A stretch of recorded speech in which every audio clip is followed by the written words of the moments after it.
Good afternoon, everyone, and welcome to the regular Tabortown Council meeting scheduled for May 27th, 2024. I call, actually, we first have a subdivision authority meeting. I call that meeting to order, please, and ask for an adoption of the agenda as presented, please. Councilor Firth. Thank you, Mr. Mayor. I move that we adopt the agenda as presented. Thank you. Motion on the table. All in favor? Carried unanimous. Thank you. Related to item 3, agenda item number 3, request the council adopt the minutes as presented, unless there's anything to add or change to that. Councilor McLean. Thank you, Mr. Mayor. I move that the Subdivision Authority adopts the minutes of the regular meeting of Subdivision Authority held on March 25th, 2024 as presented. Thank you. Motion on the table. Any further discussion? All in favor? Carried unanimously. Thank you. And on to item 4.1, Subdivision TT 24-0-004. Mr. Tebow. I will have Mr. Egan and Ms. Newberry come forward and speak to the subdivision. All right, thank you. Mr. Egan, Ms. Newberry. Good afternoon, Mr. Mayor and Council. Good afternoon. So the Development Authority received a subdivision application. It is before you. This is an existing property in town, so there's already a building on the property with 4 units. So the subdivision would exist on the party walls between each of the units. If we approve this subdivision, we would be approving it with the equivalent of a variance, as the lots do have a shortfall on the minimum required area. They would be very limited on what they could develop in the future. They're pretty much at the limit of what they could develop. They are kind of on the smaller side, so they wouldn't even be able to really put a shed or anything on. The applicant is looking to subdivide this so that they could sell these individually to the people in the units, or still rent them out. It would just be an option they would have. All right. Thank you. Any questions arising? Councilor Bruin. Thank you, Mr. Mayor. I'm prepared to make a motion that the Subdivision Authority approve Subdivision TT 24-0-004, Lot 26, Block 19, Plan 5365L, within southwest quarter of Section 5, Township 10, Range of 16, west of the 4th. Specifically described as 5500 ABCD 54th Avenue with the following conditions. All right. Following conditions 1 through 9. 9. All right. Thank you. Councilor Schwartz, you had a question also? Sure. You go ahead. Thank you, Mr. Mayor. I was just wondering if there's any other multi-dwelling condos that have this type of offset for their location or their yard. Mr. Mayor, through to Councillor Sorensen, we do have a few others that are similar in nature to this particular development. They haven't applied for any subdivision at this time. There's one on the south side. We have approved another one on the south side. It hasn't been built. I think it might be coming forward again in the future for that. And then there are 2 more, I believe. I'm just trying to decide. There is one more on the north side, not too far from this particular one itself, where the lots would all end up being about the same size. They've all had the same setbacks, the same kind of reduction of parking, or the parking's been allowed to happen in the boulevard. These were done a little while ago, and one of the things our municipal development plan is looking for is to increase density where we can, and to increase different types of housing forms. So with this subdivision, this would become like a true kind of a row house instead of a multi-family unit as well. All right. Thank you. All right. Thank you. We do have a motion on the table. Any further discussion? All in favor? Carried unanimous. Thank you. Just ask for motion to close the subdivision authority meeting, please. Councilor McLean, motion on the table. All in favor? Carried unanimous. Thank you. And I will call a regular scheduled Tabortown Council meeting to order and ask for the adoption of the agenda as presented, please. Councilor Firth. Thank you, Mr. Mayor. I move that we adopt the agenda as presented. Thank you. Motion on the table. All in favor? Carried unanimous. Thank you. Item 3, public hearings. There are none. Item 4, adoption of the minutes. Item 4.1, minutes of the regular meeting of council May 13th, 2024. Mr. Tebow. Minutes are in front of council for your consideration. There are no adjustments from administration. All right, thank you. Any questions arising? All right, someone prepared to make that motion, Counselor Sorensen? Thank you, Mr. Mayor. I'd like to make the motion that council adopts the minutes of the regular meeting of council held on May 13th, 2024 as presented. All right, thank you. Motion on the table. Any further discussion? All in favor? Carried unanimously. Thank you. No business arising. Item 6, bylaws. Item 6.1, first reading, proposed bylaw, or proposed land use bylaw amendment 11/2024. Mr. Tebow. Again, we'll have Mr. Egan and Ms. Newberry come forward. This text amendment, I believe, did go through the MPC already. Now it's in front of council at their recommendation. All right, thank you. Good afternoon, Mayor and Council. Good afternoon. So we did receive a request to make a text amendment to our land use bylaw. This has come to us from a business in town. After a lot of discussion with them, discussing what the best and most appropriate way forward that the administration would recommend to our municipal planning commission and then hopefully to council, which they did recommend, we settled on amending their current district, which is the M1 district, by adding in the use of automotive storage as a discretionary use. So this use would then become available to all the M1 districts.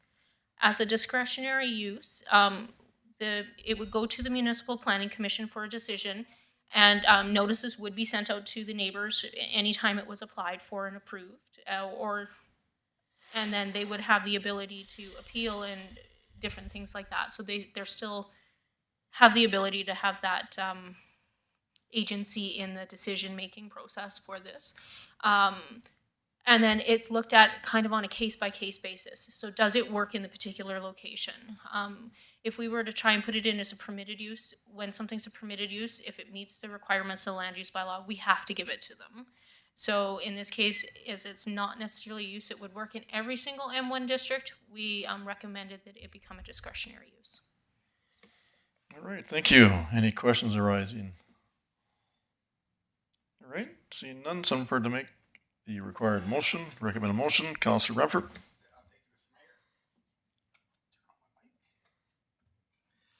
I make a motion that council give first reading to bylaw 11-2024 to amend land use bylaw 13-2020. All right, thank you. Motion on the table.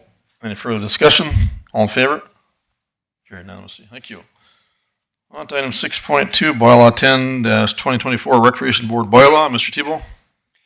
We'll have Mr. Martin come forward and speak to this bylaw. We are looking for all 3 readings tonight, and if council recalls, this was sort of initiated or brought forward by our organizational meeting where we tried to get an alternative person onto the rec board, and in fact the bylaws didn't allow for that. So we've now allowed for that and made a few other minor changes. So Mr. Martin will go through those. All right, thank you, Mr. Martin. Good evening, Mayor and Council. At the April 4th, 2024 Rec Board meeting, we brought this bylaw forward for review.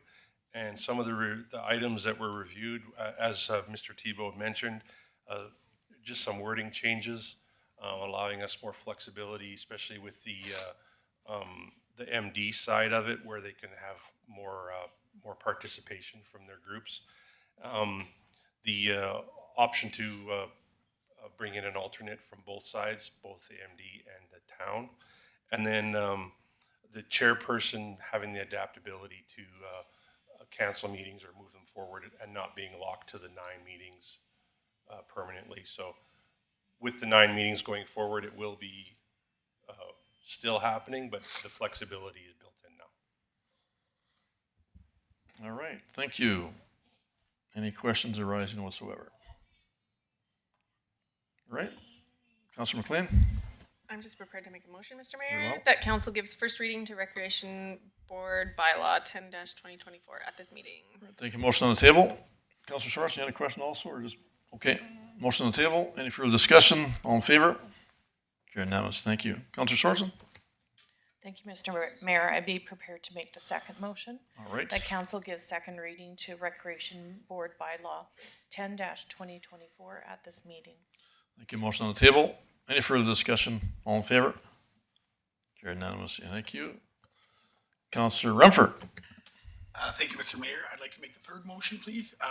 That council unanimously agrees to proceed to third and final reading to Recreation Board Bylaw 10-2024 at this meeting.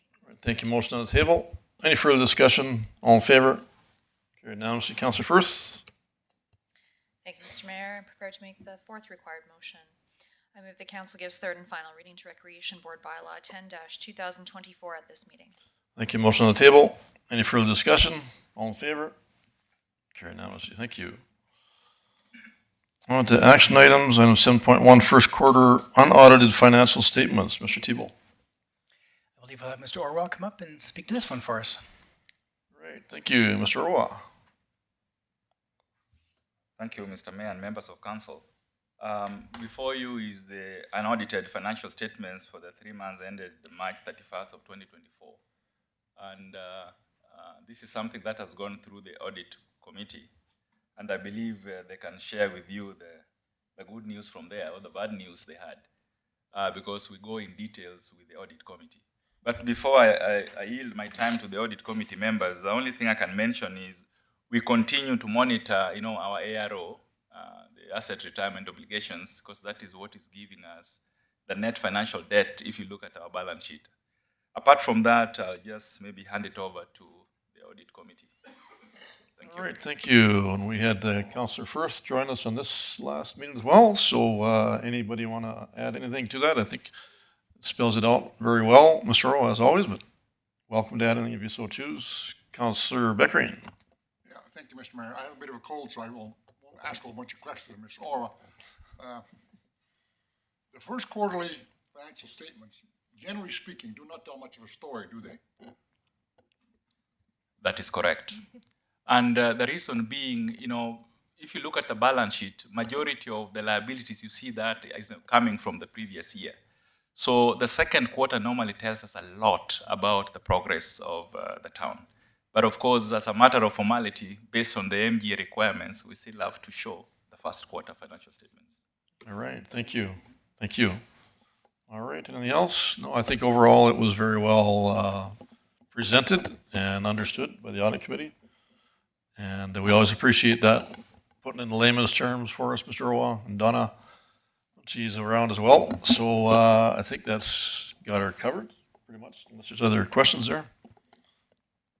Councilor Renfro? Thank you, Mr. Mayor. There was no big concerns or anything. I know Garth just says it's first quarter's meaningless, but there was nothing really big. Yeah. There's nothing really big out there to be No, concerned not about. meaningless, but it was like, as Mr. Roa confirmed, it's not a great Yes, indicator. indicator But because nothing- of the time. nothing of to the year. be- No, nothing jumped out at us. I don't think red flag was that way. Councilor Beckering? Yeah, thank you, Mr. Mayor. Just as a response, perhaps, from now on, council can rest assured that every financial statement will have deficit because of that ARO, which is stupid, but whatever. All right. Thank you. Okay, so any other questions for Mr. Roa? No, thank you. No motion required. On to item 7.2, proposed changes policy PSPW2, use of town vehicles. Mr. Thibault. We'll have Mr. Egan come forward and speak to this policy. All right, thank you, Mr. Egan. Afternoon, Mr. Mayor, Council. Good afternoon. So this policy, the use of vehicles, comes up in a 3-year rotation for review.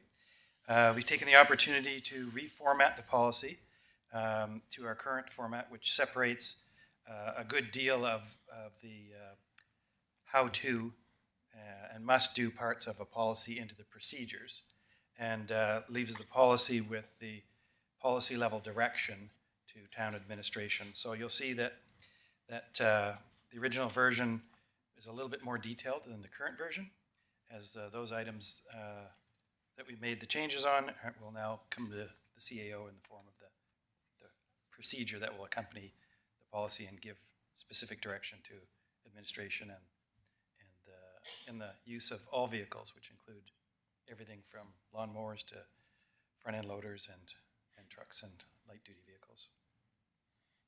All right, thank you. Any questions arising? None whatsoever. All right. Councilor McLean? Thank you, Mr. Mayor. I'm ready to make a motion that council accepts the amendments to the use of town vehicles policy PS-PW-2.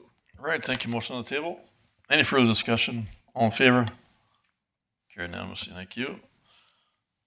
On to item 7.3, response to stat on item 27, 2024 auditorium sound system. Mr. Tebow. This particular standing item request was a singular standing item request, but administration felt it necessary to divide it into two pieces. So we'll speak about the auditorium, I believe, first, and then we'll speak about the arena second. So Brian is here to present you with our findings. All right, thank you, Mr. Martin. Yes, good evening, Mayor and Council, once again.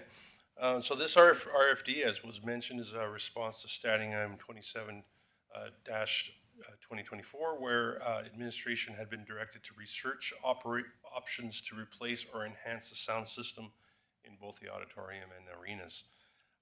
The history on the system in the auditorium over the past few years is that upgrades have been done, and as such, some of the components are still considered more recent technology.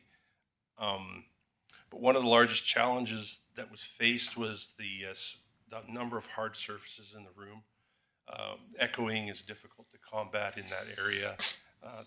But as was noted, I attached the acoustic modeling to the RFD from the company that did the work on it. And the sound is basically centered to the middle of the floor, as can seen in the high top left modeling of it. So the red areas are the best distribution of the sound, what they've decided, and that's where you get the better sound levels. But what we had also found is groups that come in and rent or bring their own DJ or PA system, they've been having great success with better sound due to the placement of the speakers. Oftentimes they place them in optimal locations, firing them inward to give everyone a even sound. That's why one of the options we're proposing is a portable system where speakers can be placed in these optimal locations throughout the space, providing the flexibility to move the system around also. We've also found that some groups have been using a rental DJ or a PA rental system where it comes in professionally set up, and that's another option that we looked at too. So some of the options, other than what I mentioned, is our basic one that I think it's alternative 2 on your list, whereby a new sound processor and a touchscreen controller would be installed. The touchscreen controller would be on the wall, and it limits any monkeying around with any settings. So it'd be preset by a sound engineer, and they could only turn it on and off and choose which mics they would use with that system. The other option would be a full system replacement, and that would be 12 speakers mounted around the outside of the walls, bass bins added into the space to give more bassy sound.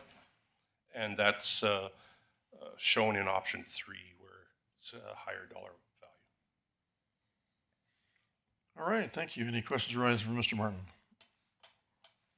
Councillor Sorensen. Thank you, Mr. Mayor, and I'm going to put you on the spot. Compared to the rentals, how many people are actually bringing in their own equipment compared to how much? See, I told you it was going to be a tough one. I'm glad you asked. You're prepared. We prepared something. Thanks. Did you want to hand these? Want me to hand these out to? If you'd like, sure. I don't have one, so you're at the advantage right now. No, Darren has enough. I can grab one for you. Thanks. Thank you. We guessed.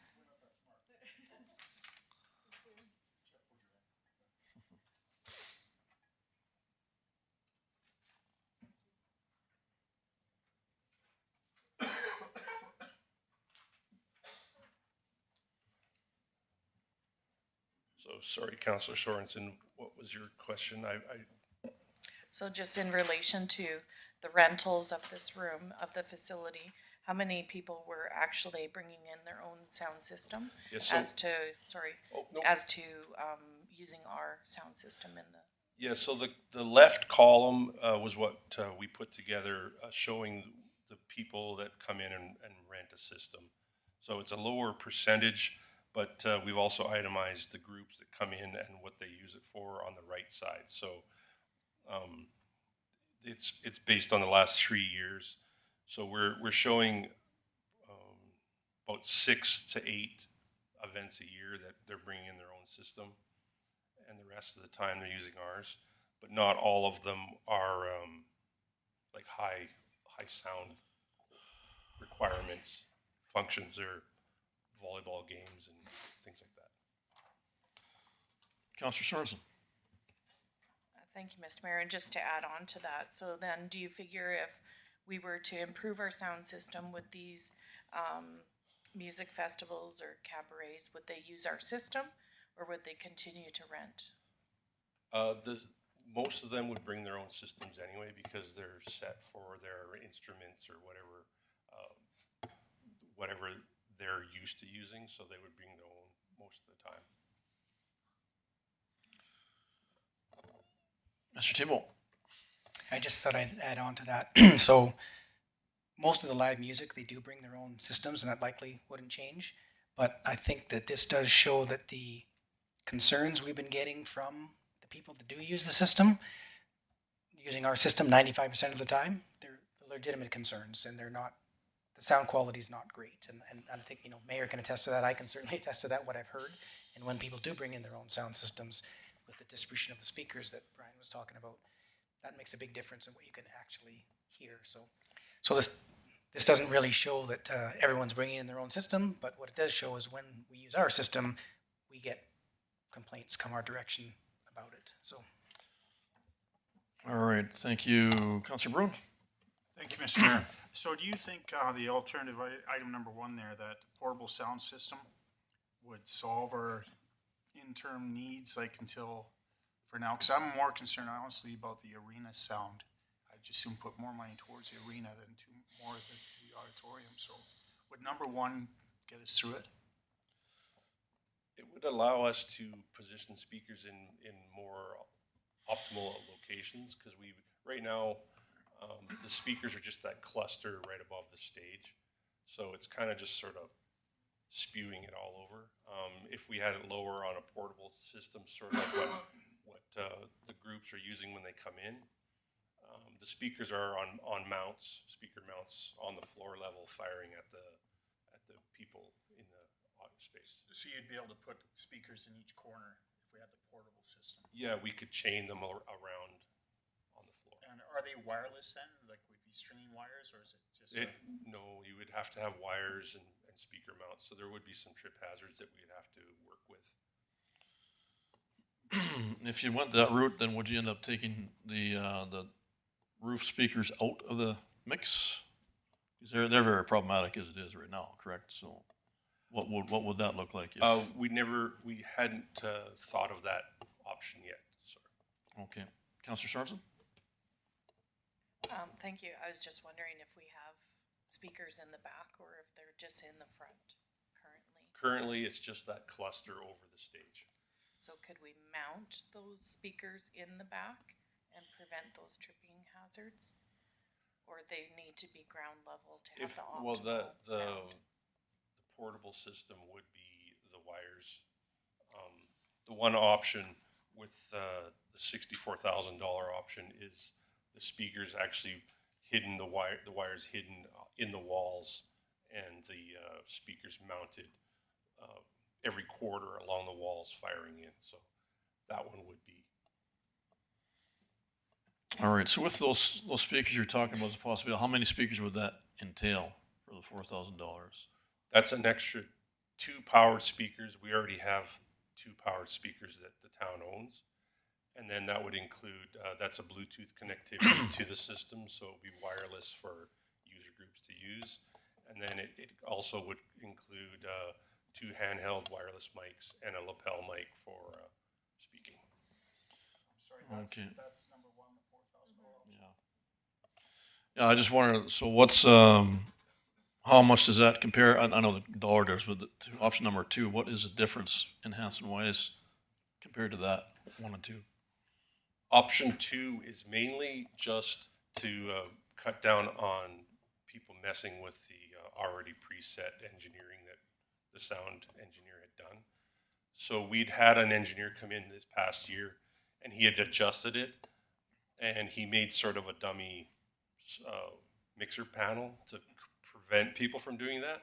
But it seems like it still gets messed with a little bit depending on the event. So this one is more of a preventative of the option you're talking about is. Yeah, I'm just thinking it's like 21,000, I think, is that? But like I said, how much difference would that be quality in compared to the $4,000 option one? It would just be an ease of use would be mostly what it is. So we wouldn't have to string the speakers, put the stands out. It would still be essentially, in essence, the system we have with some processing and that safety of the touch screen so no one can mess with it. All right, thank you. Councilor Renfro? Thank you, Mr. Mayor. The portable one, I see advantage in, like, I'm there for Taber Minor Hockey. We have a different layout than we are for GSA or Golden Suns or for, so you have a little bit different options of moving it around. Now, obviously, it puts more on the towns to be at everything that needs to be at it, so there will be some added, if it's a Saturday and something isn't working, I guess everybody will have to be more involved in that. There'll be more work in that, but you're fine, you don't think that'll be a problem? There will be some training involved. A system similar to this I've used in the past, and it is kind of dummy proof. You put an XLR cable in XLR hole 1 and you run it to speaker, and they just chain that way with XLR cables. Yeah. So the portable will be nice for different events that can be used for different, the powwow has a different configuration than Jack's birthday or something, right? It just might not be as pretty. Like you're going to have the speakers on the floor. But I mean, when people are renting, they are coming in and the speakers are being put on the floor too, so. Right, all right, thank you. Councilor Beckering? Yeah, thank you, Mr. Mayor. Just a comment as opposed to a question. It seems to me that it's no good the way it is, obviously. So if we can perhaps alleviate some issues with the present system and spend $4,000, and none of us being sound experts as such, I think let's try that. That's my opinion, is that let's try that and see what happens. It's not a whole bunch of money, so thank you. All right, thank you. Councilor Firth? Thank you, Mr. Mayor. Through to Mr. Martin. So what is the primary issue? Is it the acoustics of the building, or is it the sound processor settings, or is it like a combination of the two? Like, in your opinion, what would best alleviate the issue? I mean, obviously, the $64,000 option is probably the best one, but I'm looking for. So eliminate that. Out of the other two, in your opinion, what would address the issue? Well, so there has been some acoustic dressings done in the facility already. There's the sound baffles that are put in there. It is still quite echoey, but the placement of the speakers doesn't help it very much because it's down firing instead of firing straight on at people. So the speaker locations would be the optimum change, and because the dressings are there. And once you get it full of bodies, now you have a bunch of extra soft surfaces. Yeah. All right, Mr. Tebow? And I just wanted to point out, and Brian, correct me if I'm wrong, but we can chain more speakers together than just 2 additional speakers. I think we could chain another 2 and another if we wanted, if we were looking for something different sound or more sound, I believe, right, Brian? Yes, yeah. The power speakers that we're looking at adding to the portable system, you can continue chaining them. They just there would be signal loss after like 10 or 20 of them, but we'll never do that. And so how many speakers will we get then? Was that only 2? We'll have 2 already that we own, and then we'll get another 2. So we'll all be up to But you're 4. saying you can add to that also? Yes. If needed. Okay. Yeah. Thank you. Councilor McLean? Thank you, Mr. Mayor. I also just had a comment. I think the portable sound system, like option number 1, is probably a good idea, especially for different events needing different configurations and different setups for things. And it's like Councilor Beckering said, a pretty cheap option to try and see if this will improve things. think that it's better than spending $20,000 just to have presets in place. So I'd be willing to be in favor of that. All right, thank you, Councillor Sorensen. I was just prepared to make a motion. I'd make a motion that council directs administration to go forward with the portable sound system components at cost not to exceed $4,000 excluding GST from the current operating budget. All right, thank you, Councillor Beckering. Yeah, thank you, Mr. Mayor. Just a comment to you, Mr. Martin. I'm impressed by your knowledge of the sound system issue. Do you have some history with that, do you? Or? Just playing. I play with things, that's all I do. All right, just to clarify, anybody bringing their system in with their own speakers, like just Chris Wynn, for example, did he not have a system besides, like some kind of a panel or whatever? Did he not? Yeah, Soundboard, so that's right, Chris yeah. Wynn does bring Yeah. his whole system with him. So his Right. panel is certainly more updated than our panel is. But this is speakers only we're talking, not an actual panel attachment that goes with this? Correct. We would be using the what we have on our portable system and enhancing that portable system. It's not a new mixer or any of that. It is just the speakers. Unless am I right, Brian? Is that right? You got it actually backwards. Oh, sorry. okay. This system will be it's a 600 watt powered system that has the mixer and the Bluetooth in the mixer. We have the powered speakers, and then we would be. So there is a mixer board or whatever. Yeah, it is. it's not as mixy as Chris Wynn's. He's got lots of adjustments.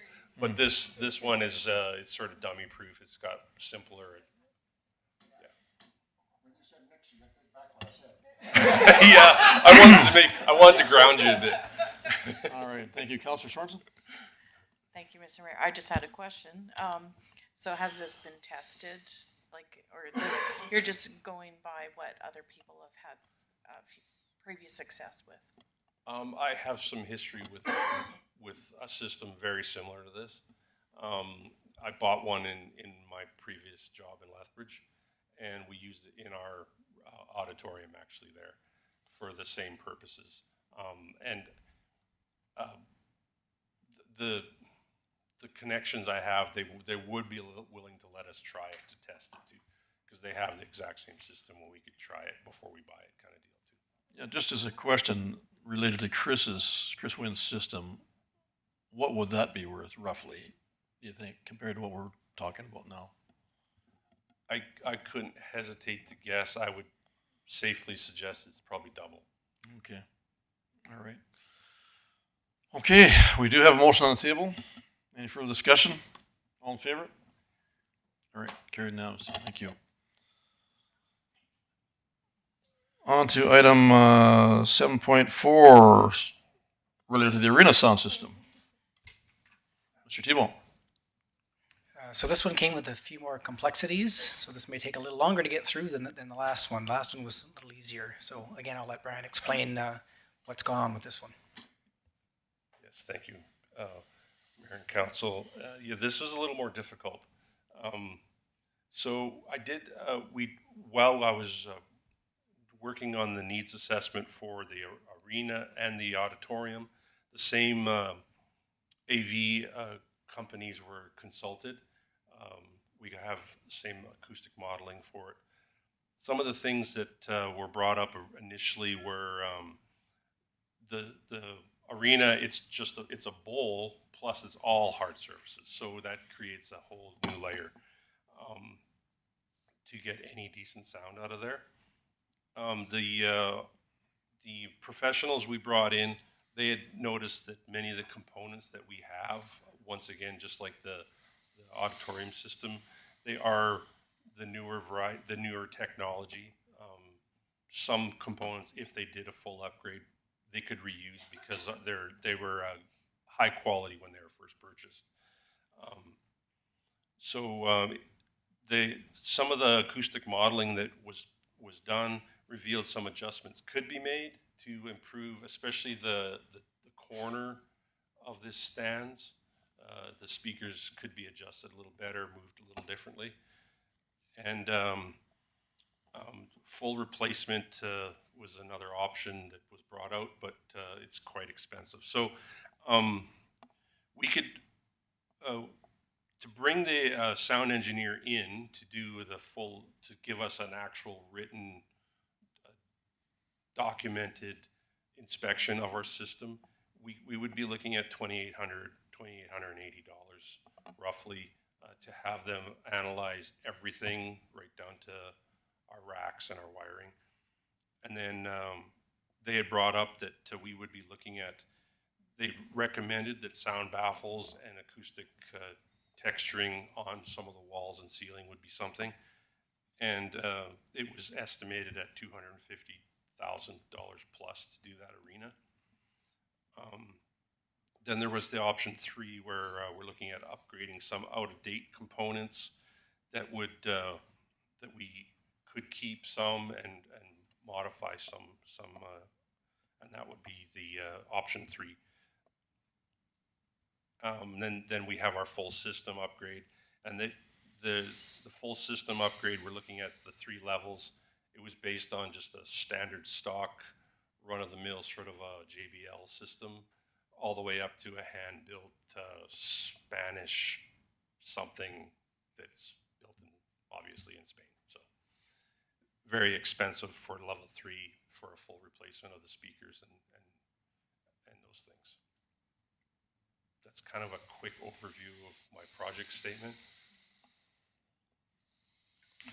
All right, thank you. Councillor Bruin? So you're saying, Brian, that really we have to start with a system analysis with the $2,800 to see what they find, or have we done that study already? We hadn't brought them down for that with their sound monitors and all that, the things that they would do with for that $2,800. That would be a good location to. That's really where we should start, don't you think, to see what we come from that, or is it the $2,800? I suppose would be included in the $26,000 figure.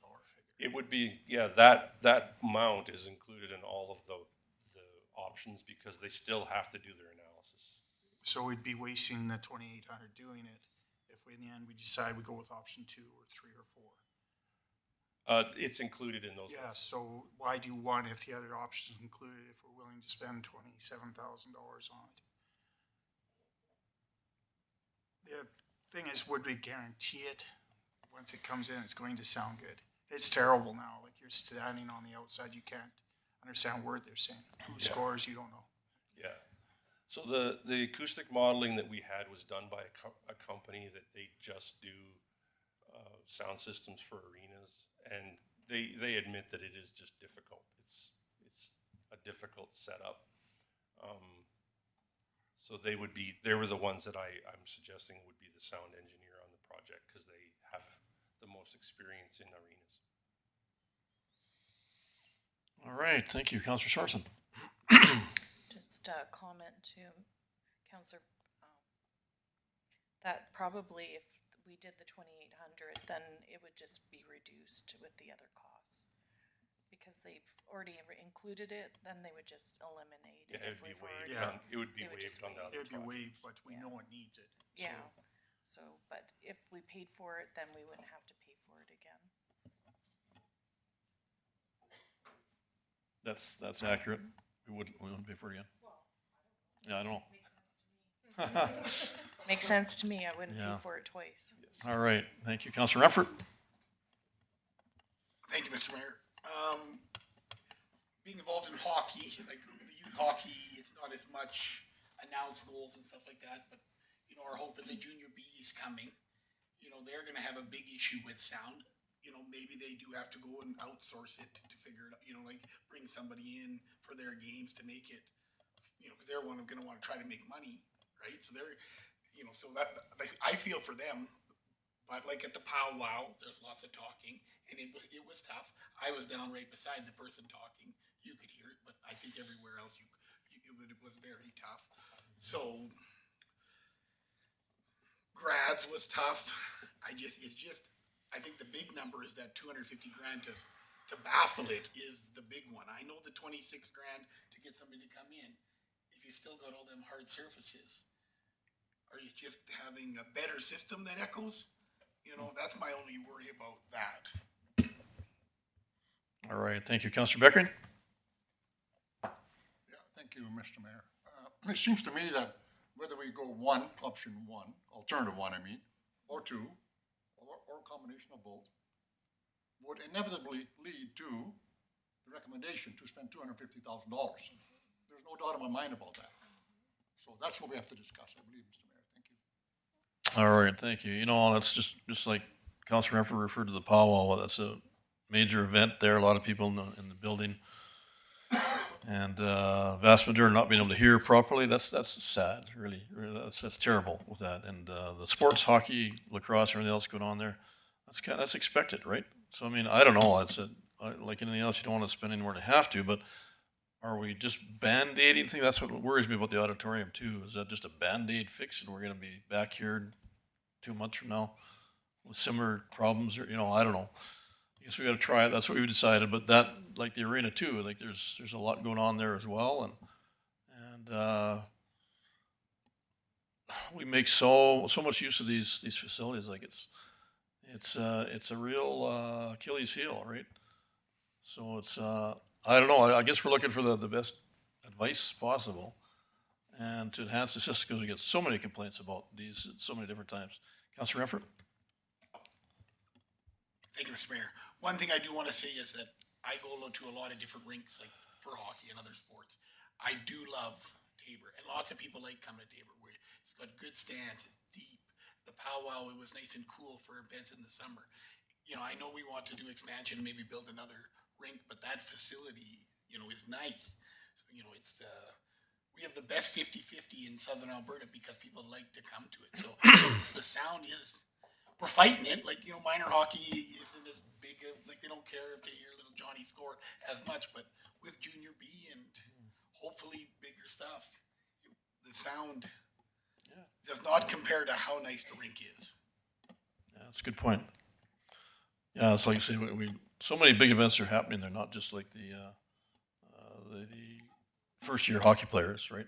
That's not such a concern that way, but I guess that expectation is upon us to do our best to return that favor for all we're getting out of that. We're renting the facility lots, and we need to do our very best for that purpose for whatever event's going on. So tough decision here.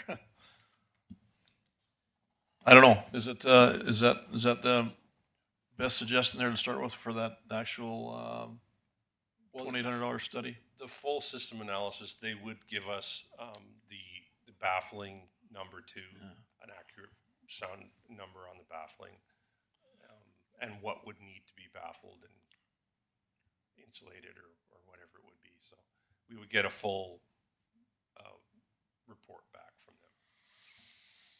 All right, thank you, Councilor Brown. Thank you, Mr. Mayor. So we're looking at probably spending upwards of 160,000. Like we got item 5 ABC. Then you see ceiling baffles and some wall treatments would be 250. So how much are we willing to spend? Where does it end on this? I'm trying to figure out what number we look at. Like you list these numbers, estimated completion cost. Where are we going with that? What number are we looking at to spend here? On option 5, sorry. Yeah, on estimated completion cost. I'm just not sure what number we're looking at to spend. Like you see number 5 there, level A, level 1, 65, level 2, 135. Yeah, so those 3 options are just different components. So that was what I was mentioning about the level 1 is a JBL type speaker system. Some of the components are similar across them all. It would just be the different speakers and the sub bass bins. So as you get up to the 161,000, that's the Cadillac of sound speakers. That's the hand-built speakers in Spain. Yeah, but that's no acoustics with deadening the walls or anything. Nope. So I think that's the biggest problem is just the bouncing off the walls. The sound, the acoustics and the dressings on the walls would be a completely separate. It's All a right. different company that would have to do it too. It's not something that the sound AV guys do. They have to bring in installation companies. Councillor Renfro? Thank you, Mr. Mayor.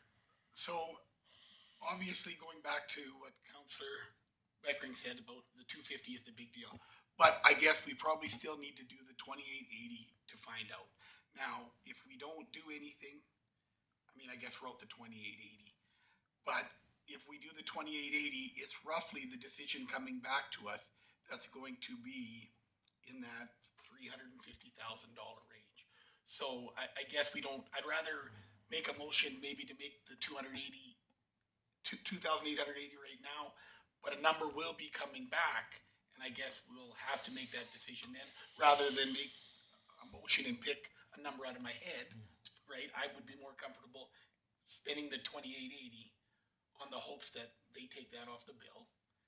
But the number is going to be 350,000 plus, depending on what council would like to do or what the analysis does. Because 250 plus the engineer of 27, plus if we upgrade the level 1, plus if we do some out-of-date components, it's all going to add up quickly to roughly, in my calculation, 350 to 400 grand. So I'm willing to make a motion to spend the 2,880 and then go from there. But I hope we're not just wasting the 2,880, but we do got a real nice arena. So I guess I'll make a motion that the council directs administration to do a system analysis of the large arena by a sound engineer funded from operational reserves at the cost not to exceed 2,880, excluding GST. All right, thank you. Councillor Sorensen, you also had a question? Just that I would support that motion. All right, Councillor McLean? Yeah, I was just gonna talk in favor of that too. I think, do we know, I guess I also have Sure, a question. Do we know if our sound system is okay enough for the arena? I know that we obviously know we need baffling and stuff, but is the sound system itself okay for the facility? So, excuse me, it is 6 years old, and when we provided the part numbers and all the specs of the system we have, the design company came back and said a lot of those parts, those components are still the norm for the industry. So they're not out of line, whether they're in good condition. We didn't discuss that. It was just that would be the components that he would probably have installed in the initial. So it shows that 6 years ago we actually did a good install of the system. It's just maybe it needs some adjustments, at least. All right, at the Powell, there was an individual system brought in there with, I don't know, that 8 or 10 speakers or something there, and they still had trouble. Mr. Thibault? I was just going to clarify something, but it got sorted out through Okay. conversations. Thank you. Councillor Firth? Thank you, Mr. Mayor. I just wanted to clarify. So that $2,880 is going to look at the system, but not the acoustics. He can do the acoustics, but he would have to bring in a separate company to do the work. Okay, so that option 2, the 26,918, that says acoustic sound modeling. But with the motion that was made, that would address analyzing the acoustics of the building and kind of give us an idea about where we're going to go, what we're going to need from there. Is that correct? Yes. Okay, thank you. All right, thank you. We do have a motion on the table. Any further discussion? All in favor? Carried unanimously. Thank you.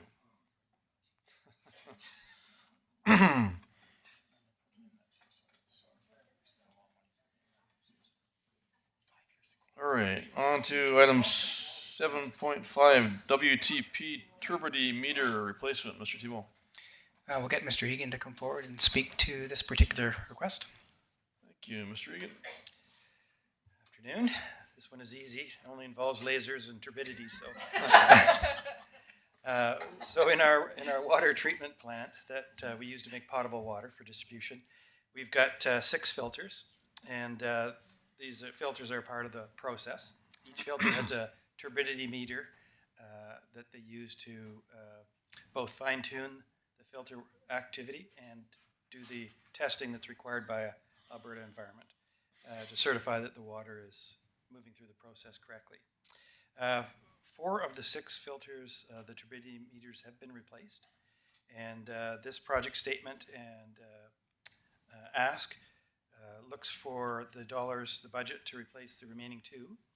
Since the amount is over $5,000, and this specific request wasn't made during the 2024 capital review, we're coming forward today and asking for this as a specific and separate capital ask. Okay, any questions arising? Councillor McLean?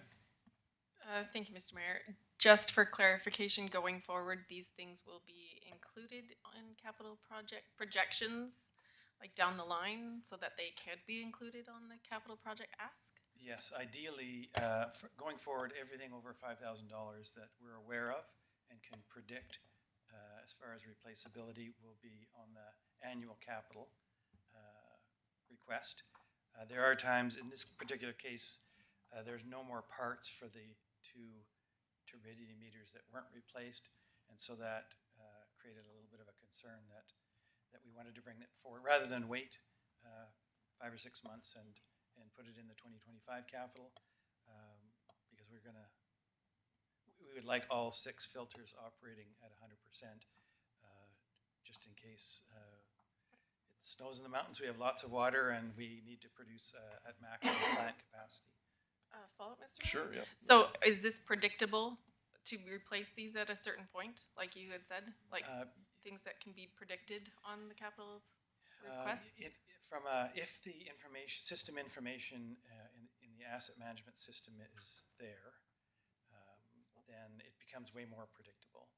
So we're looking at working with facilities management, who are asset managers. Last year we procured PSD Citywide, which as our asset management software system.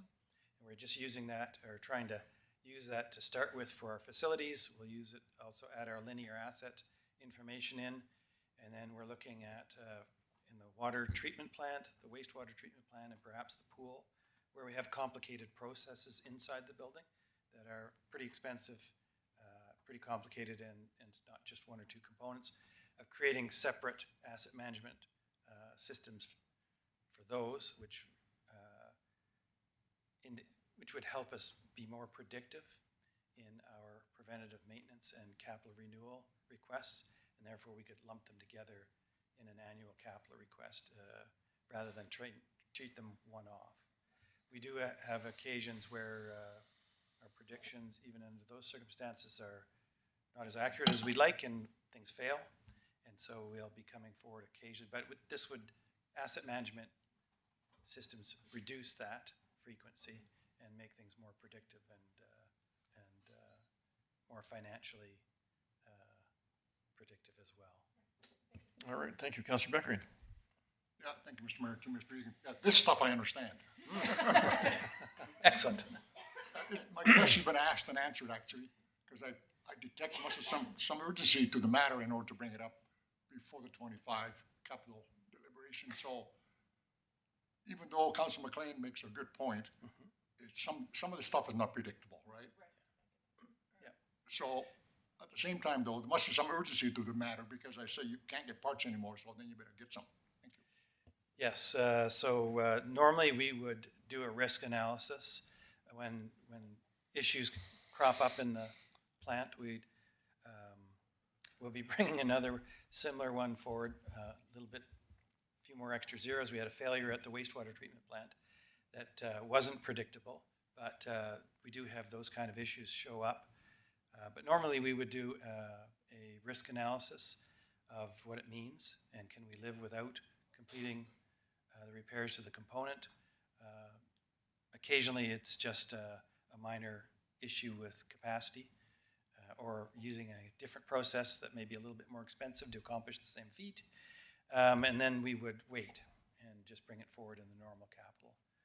Because we know this is, these types of things are unpredictable and they have an impact on our financial, mostly in the reserves or in our borrowing for the utilities, that we would like to keep a lot more predictable and a lot more predictive. Yes. Everything in this world costs a lot of money, Yeah. but it also serves 10,000 people and keeps people. Major They're all purpose, yeah. safety issues Right. for when it comes to potable water, and they're all environmental issues when it comes to wastewater treatment. So Great. Thank you. Councillor Sorensen?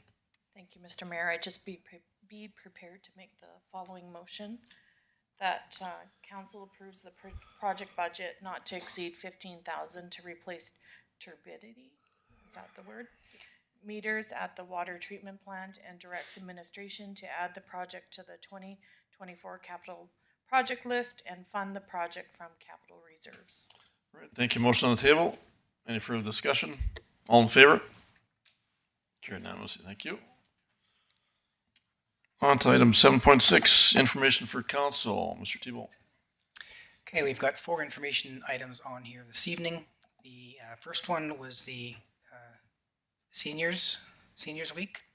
So there was a request to declare Seniors Week. We have done that in the past. The reason why we did it most recently in the past was because we applied for the grant, and Seniors Week was happening here with some grant monies, and that required a council motion to declare Seniors Week to actually get the grant. Previous to that, we didn't always declare that Seniors Week was the thing, but there's an option in here to make that declaration as an alternative if council so desires. It's going to get Amy Allred to come up and have a discussion around our downtown days that are starting, I believe, the first Friday in June. And then that will roll into item number 3, which is the farmers market. There's been an awful lot of activity around the farmers market, so we'll take this opportunity to explain best what we can there, and allow council to, of course, to chime in and provide direction if needed be. And then I'll speak to the last item after that. All right, hello council. So as Darren mentioned, I'm here to talk about Downtown Days first. We've seen tremendous growth in our commercial sector this year, which is very exciting. However, most of this development is not happening downtown. Downtowns are the heart of a community and usually one of the first places that site selectors and investors stop by to check on the community. They are often used to gauge vibrancy, culture, and health of a community. A community plaza or square has the potential to ensure our downtown's long-term vibrancy, and this follows the model of building downtown set up by Roger Brooks. Having great marketing, beautification, and businesses, they all lend a hand to building community, but often the missing piece is programming. So this often exists in the form of plazas or squares like Lethbridge's Downtown Festival Square or Coaldale's soon-to-be Civic Square. This is where Downtown Days was born from, creating a cultural and community hub downtown. I would have liked it to be more downtown, but Darren would not let me close Main Street. And there just wasn't any other space, which is a really good problem to have. So this year is meant to be a trial of what it could look like and what might fit for our community. So there'll be various activities hosted every Friday through the summer: cornhole competitions, fitness classes, music markets. We've got some giant games and more. In the past year as well, we've welcomed many new families and are delighted to see the vibrancy it's brought. We hope that our community as a whole will share their cultures and traditions in a future space. In regards to the farmers market, originally the farmers market was handed to the town during COVID from the Agriplex. It was initially held in the park to ensure social distancing and airflow to be able to keep the market open through COVID. Having the farmers market downtown brings advantages to the downtown and the market with the ability to share customers. It's a proven fact, according to Roger Brooks, that there's 4 times the foot traffic up to for downtown businesses as well as the market vendors. So this year, the Fire Department Association has generously purchased 20 tents that are available to vendors free of charge. They can sign up for one on their application form and it will be ready for them. I've also heard concerns about parking. When you think downtown market, you think you have to park downtown, but the community center is only a block or 2 away, which has ample parking as well for that location, and we'll have specific handicap parking set up. We'll also have some programming during the farmers market as well, some live music, giant games for kids, and more. Many communities have found success for market vendors with a downtown market. Just to name a few: Lethbridge, Red Deer, Fort Macleod does a Main Street market, Fort Saskatchewan, St. Albert, Canmore, and there's more. All that said, we are open to ideas and hope the community will give this initiative a trial to see how it fits best to both build downtown and the market, and how a downtown plaza or community space could work here. All right, thank you. Questions for Amy? Councillor Beckery? Yeah, thank you, Mr. Mayor. Thank you, Amy. I've had considerable interaction with people regarding the farmer's market, as we all know, I think. Mostly negative, like 95% negative, actually. And I'm not opposed to new things, but I cannot see myself sitting on the hot pavement over there, whatever. But I'm not gonna be there, so it doesn't matter. The only thing I will say is this a done deal for the remainder of the season, or if you get more, more comments or negative Yeah. comments regarding the location after it's been tried for 2 or 3 times, hopefully we would listen and say, look, Absolutely. holy cow, would that be possible? do you Yes, think? absolutely. We're hoping the community will give it a try down there, see what it looks like, and then if it doesn't work, then we move back to the park. All right, thank you. Any other questions? Councillor Firth? Not a question, but just a comment. Yes, I as well have received many comments about the farmer's market. When I heard initially that it was proposed to move it to downtown, I thought, what a great idea. Let's transfer some of that business to, or hopefully increase the foot traffic to downtown. I also attended that Roger Brooks session that you were speaking about, and I found it very compelling. And I thought, yeah, if we could build some vibrancy downtown, that would be amazing. But I do think we need to balance that with what the community says. But I do hope that, yes, the community will at least give it a try downtown. Sometimes new things are good, and sometimes they don't. And then, we can always try again. So, yeah, thank you for that explanation. I hope that will alleviate some of the concerns that people had. All right, thank you. Councillor McLean? Thank you, Mr. Mayor. I just also had a comment. I think these downtown days is a great idea. I love this. Thank you for coming up with this, or like piggyback on somebody else's idea. But I think it's great because I think it's nice to see more activities happening, and everybody knows it's just Friday, right? So every Friday it happens rather than, oh, go check the calendar, what's happening on which day. I think it's a great idea, and hopefully more and more people will then hear about it. People will tell all their friends about it, and so I think it's a great idea. Thank you. All right, thank you. Any other questions? Thank you, Amy.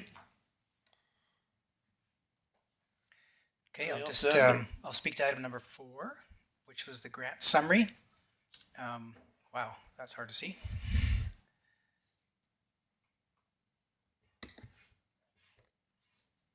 That'll mess up everything else, but that's okay.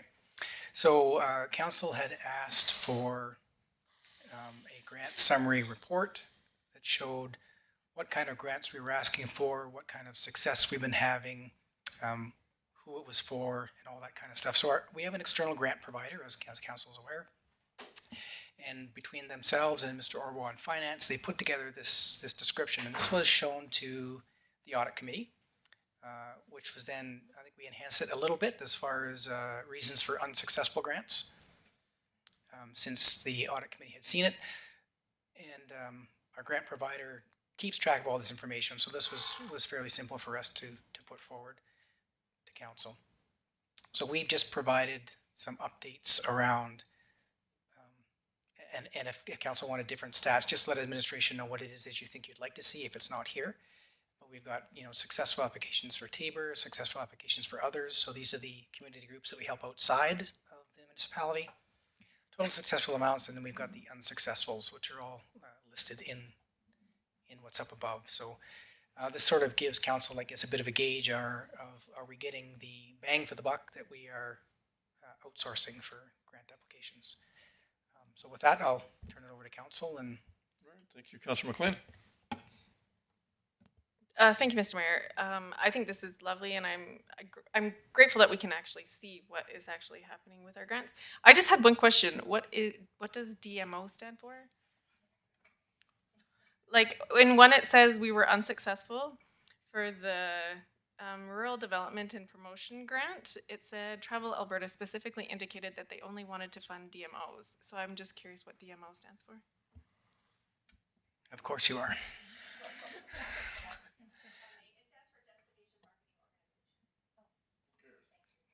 Say that again, Amy. Destination Marketing Organization. Thank you. So, follow Mr. Sure, Mayor? yep. What does that mean exactly?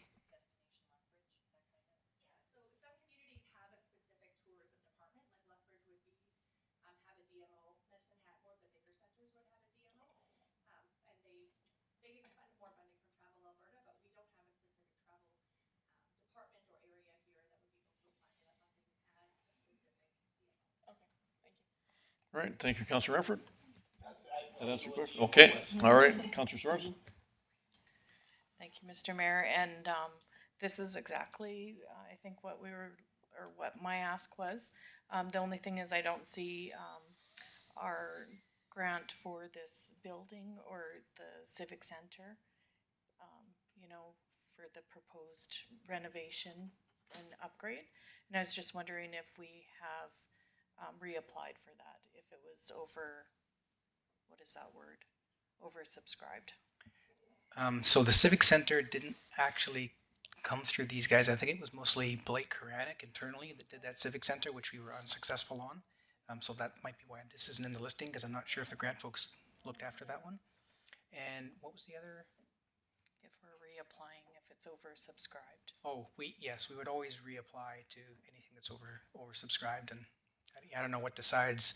I think historically with some of the finance grants for the intern, for example, they look at previous years and see, okay, Town of Tabor got something in the last couple of years. And so I think 1 year we missed out on it simply because we had been successful for a few years in a row. So yeah, there's different rhymes or reasons why, but we would always try and reapply.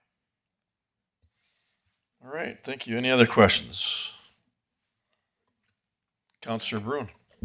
Thank you, Mr. Mayor. I believe we need a motion out of this for the item number 1 from the Ministry of Seniors to declare the week of June 3rd to the 9th. Right, yep, I'm prepared to make that motion. very well.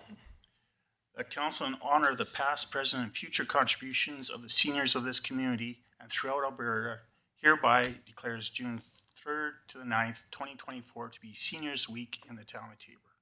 All right, thank you. Motion on the table. Any further discussion? All in favor? Carried unanimously. Thank you.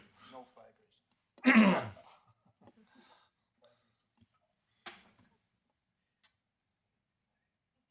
All right, was there anything else to add, Mr. Tebow? That's it for the information items. Okay. And no other motions required there, correct? All right, we're on to department reports. So I'll go through those individually. If you have a question, please advise. Starting off with Economic Development Department report. Councillor Sorensen. Thank you, and thanks for attending today, Amy. I know that you're very busy with the rural renewal program, but I know that the province is limited perhaps to how many people are accepted every year. And by you kind of promoting this program, are you taking away, you know, from applicants that we would be successful? I know it's just a comment, but you know, we're limited maybe with 5,000 in the province, and if it's oversubscribed and we're saying how great this program is, maybe we want it kept a little hidden secret to keep for ourselves, but I know that's not our nature, but maybe you can respond a little bit to how the program's going. Yes, absolutely. So the program is growing really well, and especially in our other communities. We're getting a lot more candidates from our other partnering communities, which is great to see. In terms of being oversubscribed, we ask the province like every week if they're ever going to cut numbers or put an allocation limit, and they have not answered us. So as of now, it's open. Councillor Sorensen, yep. Yes. You bet. So what is the provincial allotment for a nomination per, is it per calendar year Yes. that the province is allowed? I don't know exactly off the top of my head. I believe it's somewhere around 9,000. 9? Okay, great, thank you. All right. No other questions there. On to Councillor Sorensen. Sorry, one more. Just the planning for the downtown. So that was what was just shared recently. Okay, thank you. All right, just to confirm, did that also include some of the, I think Mr. Tebow and I had a bit of a conversation with it about the the flowers and stuff like that out front of the business. That came up last year, I think, in Coaldale Yeah, right. Economic Development meeting. Amy, could you just come up and speak to the businesses that got the plants and the planters, all that sort of stuff? Yeah, so earlier this year, we offered a promotion to our downtown businesses to get pots full of flowers from Sunnyside Nursery, in which the town would pay 20% of.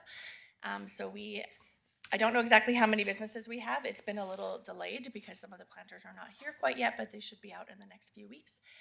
And then we had, I'm going to say between 9 and 10 businesses that bought planters through this program. We also, through another grant and part of the downtown days, we have some other planters coming in as well. So those will be downtown as well. Great, thank you. All right, on to administrative service report. Councilor Bruin. Thank you, Mr. Mayor. I just have a question, if you're able to answer, I guess, through to Darren about the Agriplex insurance and reclamation. How is that going, and are we running into any hurdles with that? So I'm going to have to say maybe no news is good news. I haven't heard anything from the Agriplex or from our insurance provider or through the finance group. I'm not too sure if Mr. Orwa had any further information on that, but I know lots of information has been exchanged and we're working through the insurance process. So there's nothing that I'm aware of that's problematic. All right, thank you. On to finance department report. CAO department report. Engineering Public Works report. Treatment facilities report. Facilities management. Councilor Sorensen. Sorry, I missed the CAO. Participate in vendor meetings regarding the Tabor Advantage Initiative. So maybe we can get an update on that. Right. So the Tabor Advantage Initiative was one of the strategic initiatives from council, and we went through a RFP process, and we've landed on a vendor that we believe we're going to go with. We're still working out some of those finer details, and some of that information will come back to council. But this is doing the it's not really a rebranding, but the things that Tabor has to offer from an economic development perspective. And so we'll be coming back to council with some discussion and some numbers around this initiative. But we believe we've landed on a vendor that's going to help us do that over the course of the next, say, 6 or 7 months. All right, facility management reports. Planning department reports. Fire department reports. Recreation department reports. And HR department report. No other questions? All right. No motion required there. Moving on to item 7.8, Mayor and Council reports. Councilor Sorensen, please. Thank you, Mr. Mayor, and I just attended most of my meetings, and the one that was out of normal is the MD Chamber and the Town of Tabor kind of meeting. So we did our annual meet and greet and had some good discussion for that. And that's all I have to report. Thank you. Councilor Renford. Thank you, Mr. Mayor. I attended the meetings I was supposed to. The one that was neat was the Tabor District Housing AGM. I had never been in the old folks home. It was neat. Like, it was it was the most well attended it had been in a long time. I also attended the powwow hosted by Eagle Spirit on May 11th, and it was out of this world fun. It was crazy. I'd never seen anything. I've never been at anything like that. I never experienced anything like that. It was the neatest thing I'd ever been to in a long time. So I hope they keep doing it. It was well attended. You know, there was lots of people there.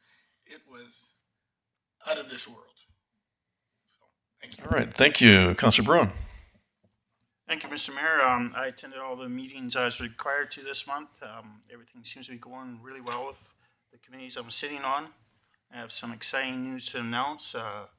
On Friday, May 31st, something we've long awaited is the official groundbreaking ceremony for the twin of Highway 3 between Tabor and Burdett.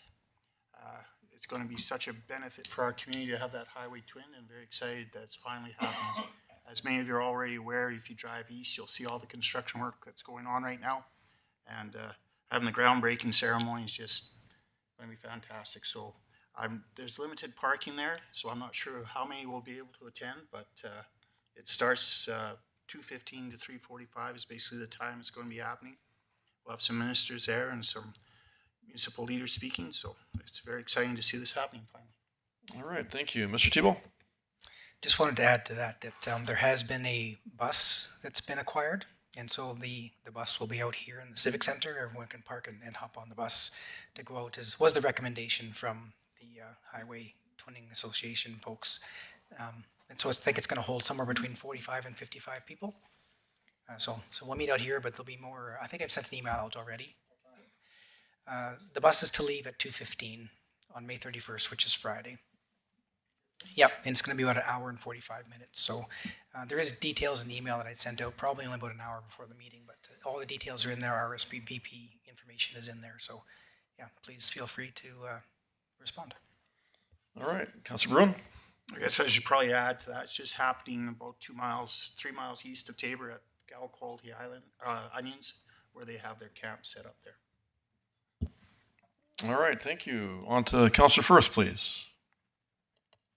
Thank you, Mr. Mayor. I attended all the meetings I was required to, as well as the audit committee as an alternate, which is always illuminating. I always learn a lot at those meetings. I also attended the annual Policeman's Ball. It was, of course, the 120th anniversary of the Tabor Police Service. That was a great event. And I attended the AAPG, so the Alberta Association of Police Governance Conference that was held in Lethbridge this year, and always interesting and learned a lot. Great. Thank Thanks. you. Councilor Beckering?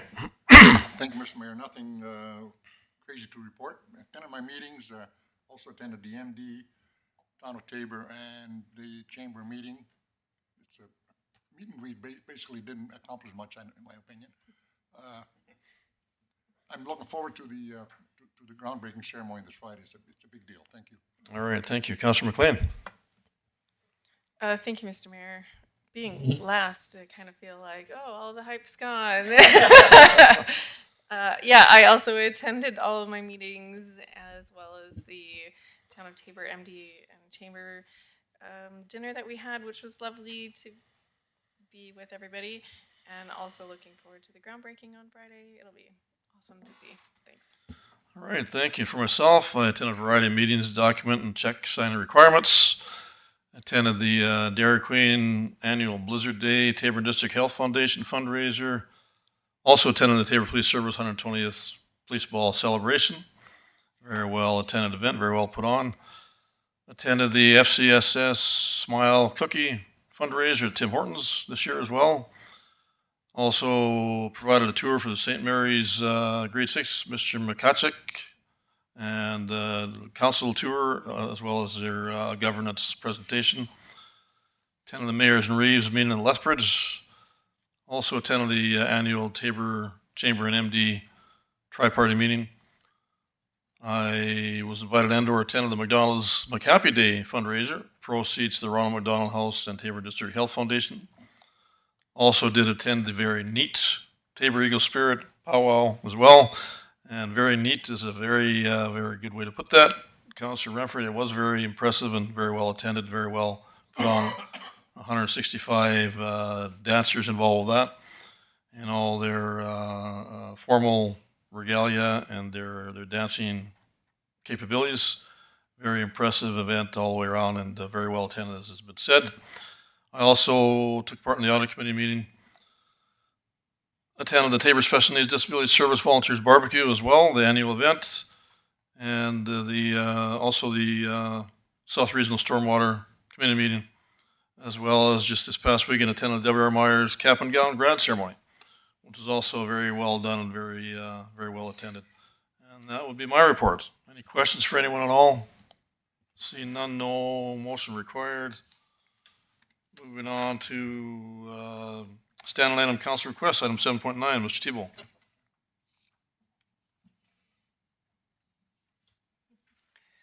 Okay, my favorite list. It's starting to look a little better here. We're getting some of them put away.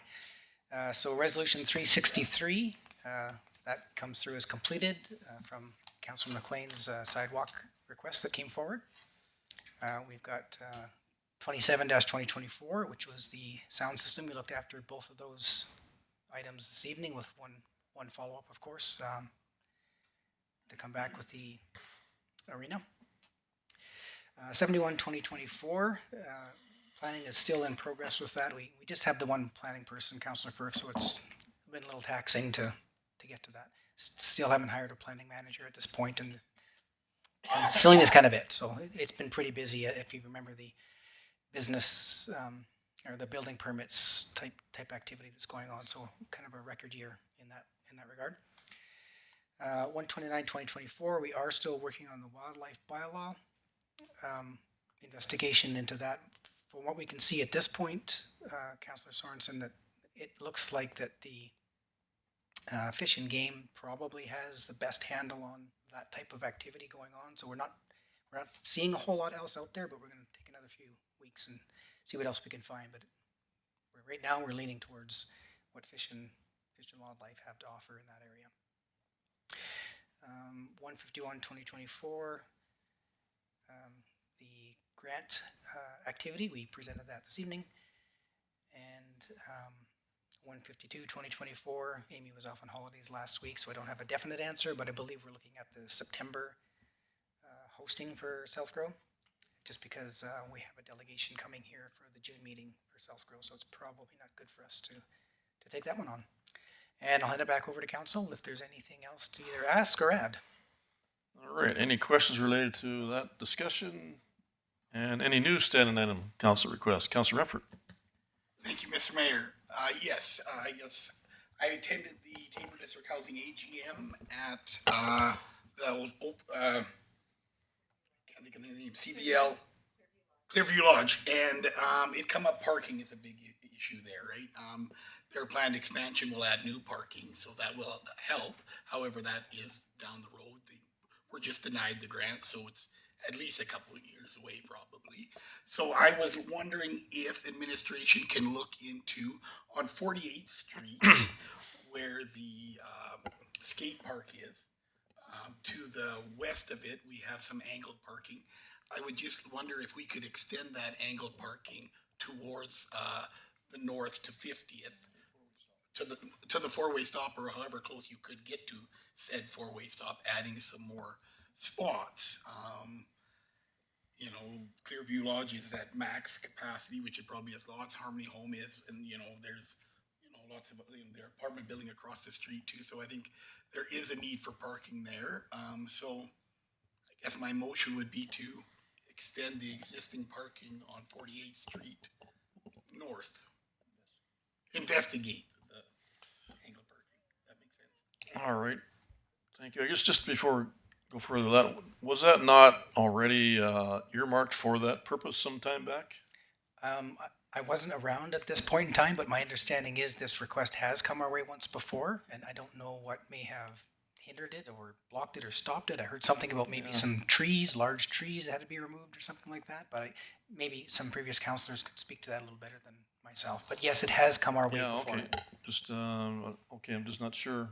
I know it was on the table before. I'm not sure what the direction was. But Councilor Brown. I recall we've discussed this in the past.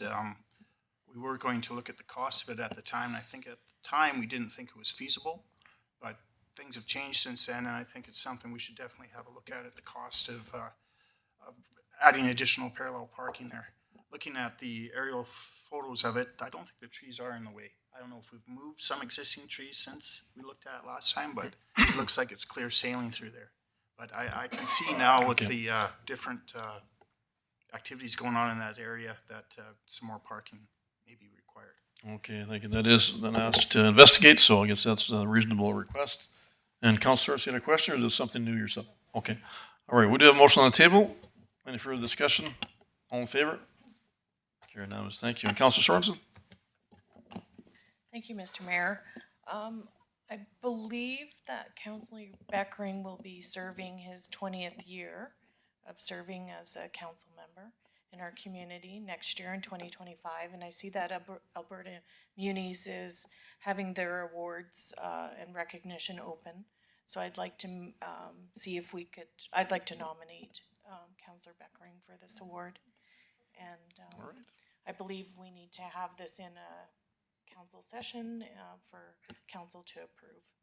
So I'd like to make that motion that we nominate Councillor Beckering for the Distinguished Service Award.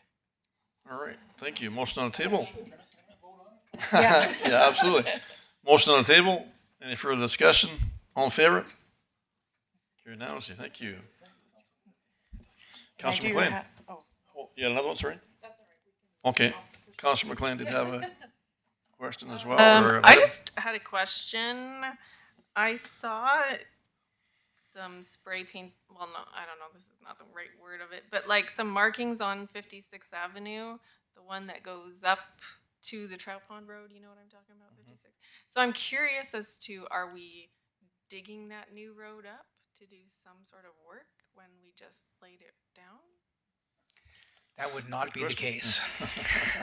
I actually have inquired with planning on that because I live over there. I saw blue and green. So they're marking all the services.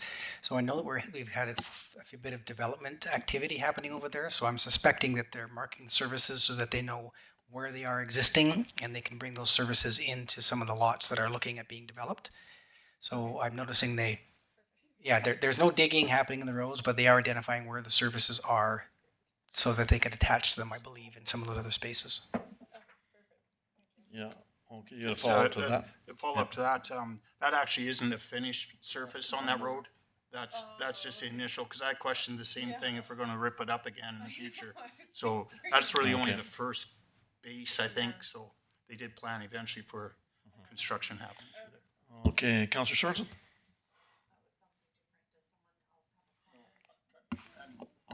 We're okay? Okay. I was just going in the order, but anyway, you're okay? You're good? Okay, I've- Councillor Sorensen? One more thing. I'd like to help our existing businesses thrive and grow in our community. And part of this is bringing secondary education to our town.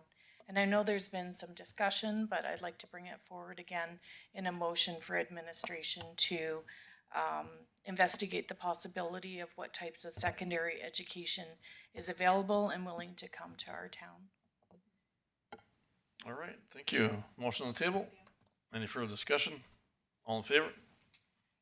Carried unanimously. Thank you. Any other new standing item council requests? Councillor Becker, you're sure? You're good? Okay. Okay. All right. Council should show their support the Edmonton Oilers. Only 20 team left in the Stanley Cup. Okay. All right, moving on, there are no delegations. Any media inquiries? Standard answer, there are none. Okay. I just asked for a motion to move into our meal break and move into close session right after we're done. Motion on the table, all in favor? Carried now, thank you.